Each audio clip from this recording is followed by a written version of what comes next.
കനലിൽ പൊള്ളാതെ നീർ പെയ്തു നീ ചെയ്യാതെ ഞാൻ കമ്പിളി പോലെ നിന്നെ പുണരാം. ഞാൻ നിന്നുടെ മാറത്തു മെല്ലെ വേരുകളാഴ്ത്തിടാം. നിൻ ഹരിത പരവതാനിയാവാം.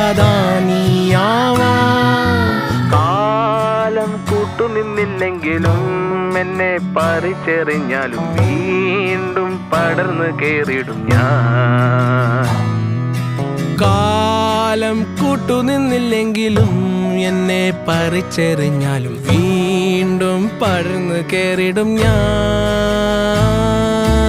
എന്തിനി വേഗം ഇത്തിരി നേരം, എന്തിനി വേഗം ഇത്തിരി നേരം പറ്റിപ്പിടിച്ച് ഞാൻ നിന്നോട്ടെ നിന്നുടെ മൃദുല പ്രതലമധിക മധുരമതിമനോഹരം.